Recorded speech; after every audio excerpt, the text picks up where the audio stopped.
Bismillahirrahmanirrahim. Allahumma anfa'na bima 'allamtana wa 'allimna bima yanfa'una wa zidna ilma. Uhayyikum jami'an bitahiyyatil islamil khalidah wa tahiyyatul islamis salam. Assalamu alaikum warahmatullahi wabarakatuh. Semoga kedamaian, rahmat Allah dan berkahnya dicurahkan kepada Waalaikumsalam warahmatullahi sahabat wabarakatuh. semuanya. Alhamdulillahi rabbil alamin. Wabihi nasta'inu ala umurid dunya waddin. Ashhadu an la ilaha illallah wa ashhadu anna Muhammad Rasulullah.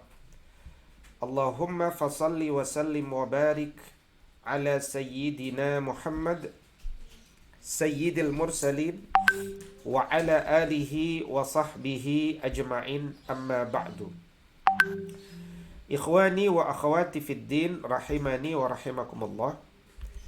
Materi yang akan kita sampaikan pada pagi hari ini berjudul Akhlak dan implementasinya dalam melakukan riset dan membuat karya tulis ilmiah. Tentang akhlak kita sudah mengkaji dalam berbagai dimensinya. Namun pada pagi hari ini lebih kepada implementasi dalam melakukan riset. Riset itu artinya penelitian. Dan implementasinya dalam membuat karya tulis ilmiah. Karya tulis ilmiah berarti karya tulis yang ditulis oleh pribadi seseorang dengan memperhatikan kaidah-kaidah ilmiah yang telah disepakati secara universal. Apa saja hal-hal yang penting untuk kita perhatikan? Langkah-langkah substantifnya ketika kita menulis riset dan penelitian ilmiah, temukan masalah yang akan dibahas. Karena setiap tulisan itu mudah-mudahan menyelesaikan sebuah masalah dalam kehidupan kita. Karena sains adalah ilmu untuk hidup, maka tentu ada masalah dalam kehidupan. Karena itu setiap masalah diselesaikan bukan dengan hawa nafsu, tapi dengan ilmu. Dan ilmu membutuhkan pemikiran. Yang kedua, pastikan bahwa masalah yang akan dibahas itu adalah masalah yang bersifat umum, bukan masalah pribadi. Ya. Maksudnya apa? Masalah yang dibahas itu memang menjadi masalah publik. Artinya yang belum mengetahui solusinya bukan hanya satu orang atau si penulis, tetapi dia menjadi masalah umum yang belum ada solusinya. Berarti masalah itu memang belum pernah dibahas oleh orang lain. Kalau kita membuat sesuatu yang sudah dibahas oleh orang lain, tentu itu merupakan kesia-siaan. Kecuali apa yang kita bahas itu adalah sesuatu yang melengkapi, melanjutkan, atau untuk tujuan fokus yang berbeda. Jadi judul boleh jadi sama dengan tulisan sebelumnya, tetapi tujuan fokusnya berbeda. Dan tentu kajian seperti ini akan membuat lebih komprehensif dalam hasilnya. Sehingga terjadi kerjasama antara mahasiswa atau antara penulis atau antara peneliti. Berikutnya, gunakan teknik penulisan yang telah disepakati secara universal di dunia, supaya tulisan kita dikutip dengan baik juga oleh orang lain, dan agar tulisan kita dihormati oleh orang lain. Karena kecerdasan manusia hari ini salah satunya diukur dengan kerapihan daripada cara menulis. Berikutnya, gunakan sumber-sumber yang otoritatif. Seperti apa sumber-sumber yang otoritatif itu? Yaitu sumber-sumber yang memang disepakati sebagai sumber-sumber yang layak diambil menjadi sumber ilmu, sumber informasi yang layak. Yang layak itu artinya dapat dipercaya, bukan hoax. Di antara yang disebut otoritatif, misalkan tulisan yang terverifikasi langsung dari si penulisnya pribadi. Misalkan kita mengambil dari halaman sosial media, misalkan dari Instagramnya, Facebooknya, Twitternya, yang official langsung dari si pemiliknya. Kalau kita mengambil dari tulisannya, ambil langsung dari tulisan atau website pribadinya. Misalkan saya pribadi punya website widosupraha.com. Maka mengambil tulisan saya dari website resmi saya dan mengutip sumbernya, itu disebut otoritatif. Yang kedua, contoh otoritatif itu adalah sumber yang jelas. Siapa penanggung jawabnya, kantornya di mana, dan seterusnya. Contoh, mengambil berita dari republika.co.id misalkan. Jelas kantornya ada di Jakarta Selatan. Maka itu otoritatif.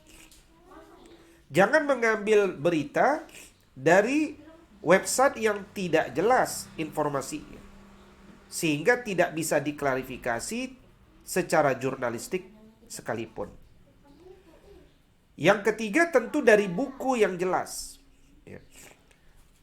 Buku yang jelas, yang ada nomor ISBN-nya, itu otoritatif. Baik, berikutnya contoh sumber-sumber yang tidak otoritatif. Misalkan website. Mahasiswa Ibnu Khaldun diminta menulis satu makalah bidang pendidikan misalkan. Maka dilarang mengambil dan mengcopy paste dari situs seperti misalkan makalahpendidikan.com. Meskipun di situs itu semua jenis makalah ada. Tapi ketika diambil dari situs itu, kemudian disebutkan linknya, tulisan ini diambil dari makalahpendidikan.com, maka website itu tidak otoritatif. Karena website itu justru persoalan, karena mengumpulkan tulisan-tulisan orang tanpa izin resmi si penulisnya. Ya. Berikutnya adalah plagiarisme. Ini istilah yang harus akrab dan harus betul-betul dihindari. Apa itu plagiarisme? Plagiarisme adalah menganggap tulisan seseorang adalah tulisannya pribadi. Jadi contoh, dia mengambil satu tulisan dari website, mengcopy pastenya ke dalam tulisan pribadinya tanpa menyebutkan sumbernya. Maka hal yang seperti ini disebut sebagai plagiarisme. Dan kejahatan paling terbesar di kampus, di dunia akademik, adalah mencuri hak intelektual orang lain dan diakui sebagai tulisan kita. Mahasiswa itu bisa hukum dengan hukuman yang berat, seperti tidak lulus, bahkan di drop out, bahkan dicabut gelar kesarjanaan, bahkan gelar doktoralnya, ketika dia menulis mengakuisisi pemikiran orang lain.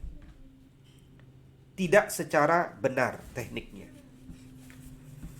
Tetapi plagiarisme itu masih bisa diakomodir 20%. Nanti ini bisa dicek persentase ini melalui plagiarism checker, software atau aplikasi atau website yang ada di internet untuk melihat sejauh mana jumlah kutipan.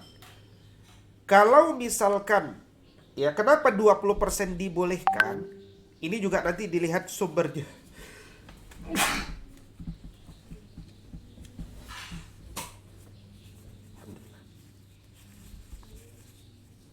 20% ini adalah untuk mengakomodir seperti ayat-ayat Al-Quran, teks-teks hadis,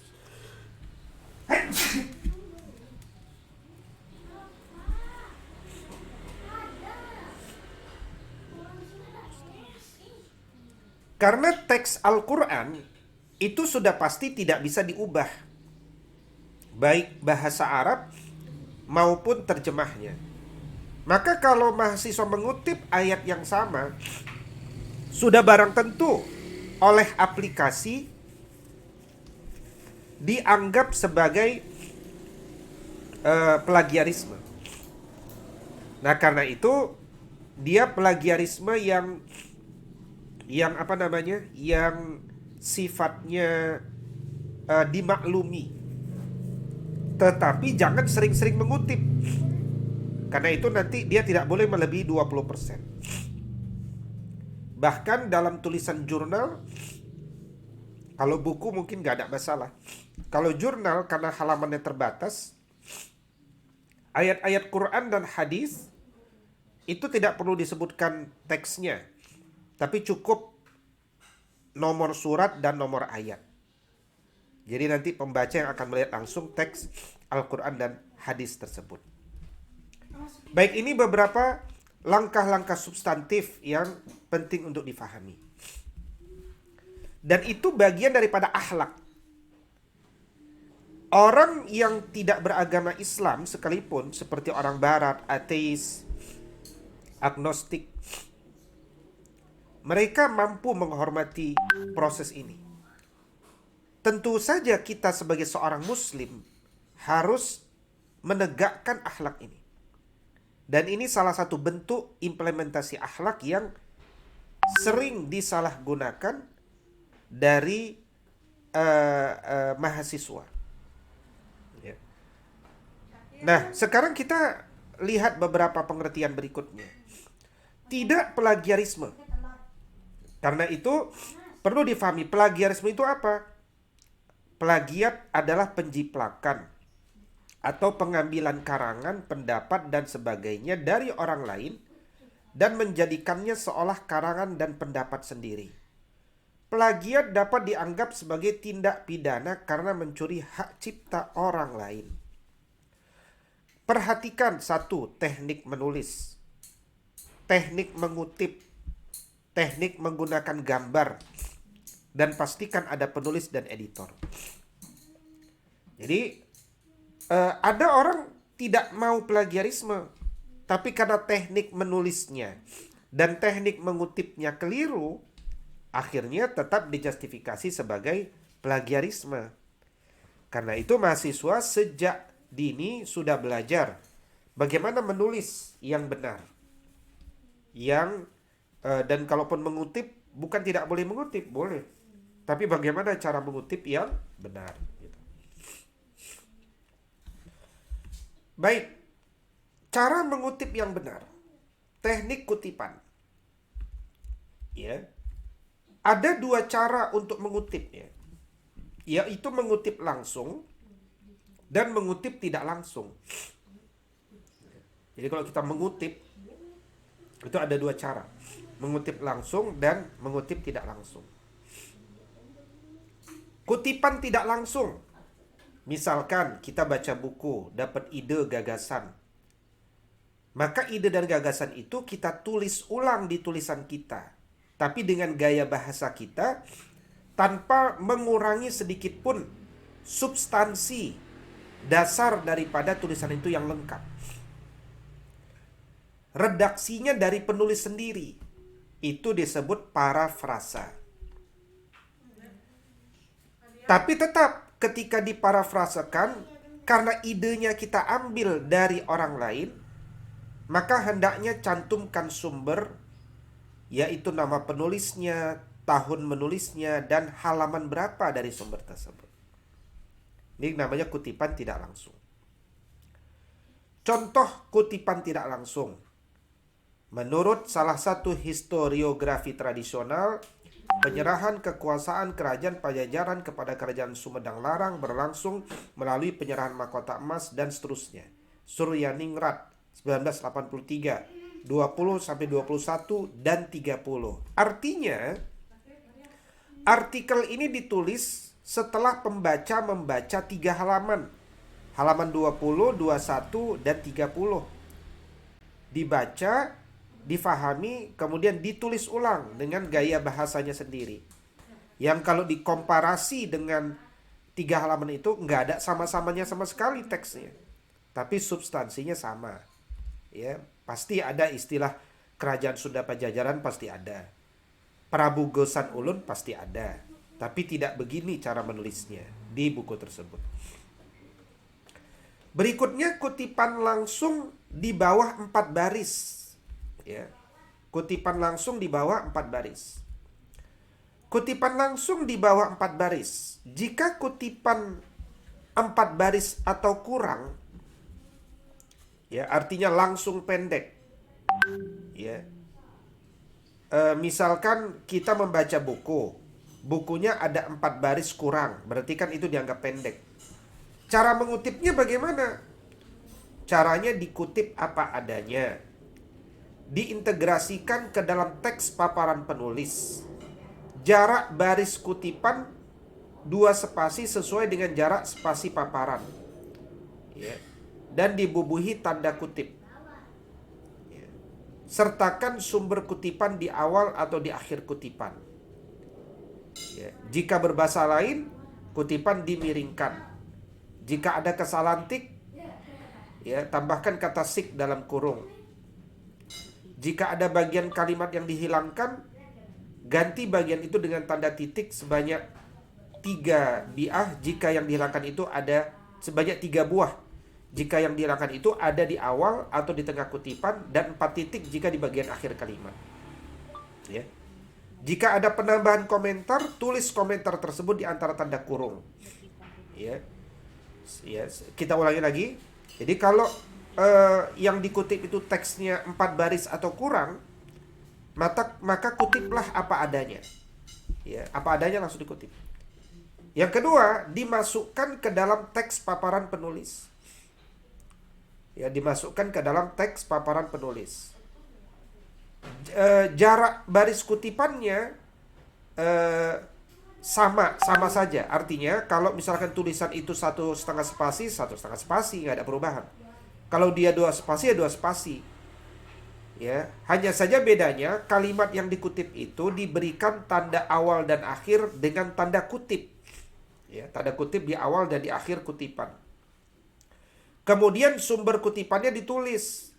Ya, misalkan penulis 2012.2 100 itu halamannya. Kalau yang dikutip, misalkan kita menulis bahasa Indonesia, yang dikutip bahasa Inggris, maka kutipannya adalah miring. Kecuali bahasa Arab tidak perlu dimiringkan, karena sudah berbeda. Kemudian kalau ternyata kalimatnya banyak sekali, kita ingin kutip 4 baris saja, atau kita ingin menghilangkan bagian tertentu tanpa menghilangkan substansi, maka kasih titik 3 kalau di tengah, titik 4 di akhir. Karena titik 4 itu berarti titik 3 ditambah titik akhirnya itu sendiri. Ya. Nah, kalau mau ada komentar dari penulis atau tambahan dari penulis, boleh. Ya,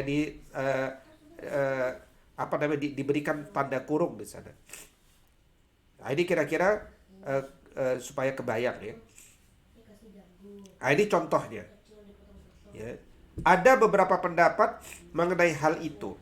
Suryaningrat 1983, 20, 21, dan 30 mengatakan, mengatakan, tanda kutip, menurut salah satu historiografi tradisional seterusnya sampai kerajaan Sunda. Ya, ini contohnya. Baik, berikutnya kita masuk pada kutipan langsung yang lebih dari 4 baris, berarti panjang. Kalau kutipannya lebih dari 4 baris disebut kutipan panjang. Nah, untuk kutipan panjang, satu, dikutip apa adanya, sama. Dua, dipisahkan dari teks paparan penulis dalam format paragraf di bawah paparan penulis. Jarak baris kutipan dia harus 1 spasi, ya. Jadi berbeda dengan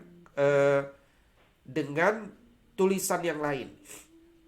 Kalau tulisan umumnya 1,5 spasi atau 2 spasi, kutipan ini 1 spasi saja.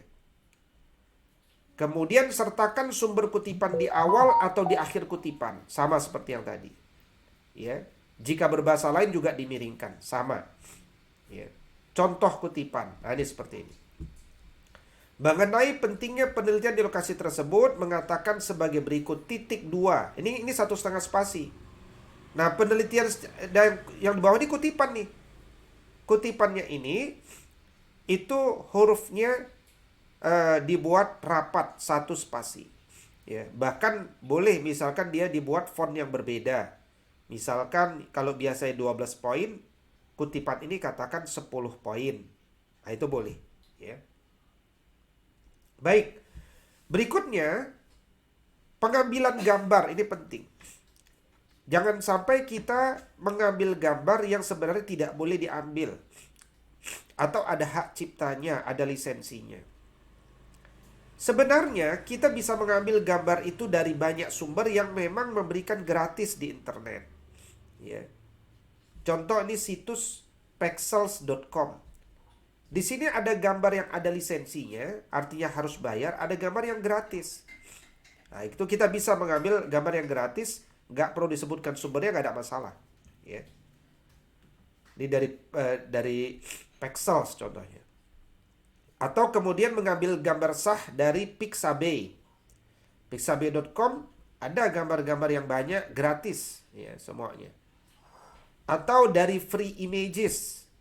Ya, ini situs yang saling berbagi gambar yang tidak ada hak ciptanya.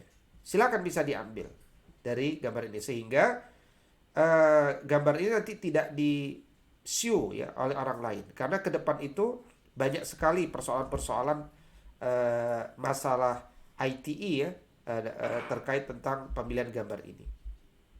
Ya. Berikutnya juga masalah penomoran ya. Nih, masalah penomoran ini penting. Ya, pastikan tulisan kita ada nomor-nomornya. Mulai dari misalkan kalau buat makalah bab 2, misalkan 2 landasan teori. Maka berarti paragraf yang baru itu 2.1. Kalau kita buat lagi pembagian yang lebih kecil, mungkin dia jadi 2.1.1 misalkan. Nah, itu gaya penulisan ini dibutuhkan untuk model-model seperti membuat karya ilmiah, ya, yang nanti pengaruhnya sama daftar isi, sehingga daftar isinya menjadi lebih terstruktur dan lebih mudah untuk diidentifikasi. Kalau nggak ada nomor, tentu nanti agak sulit mengidentifikasi ini sebenarnya ada di setelah mana gitu ya.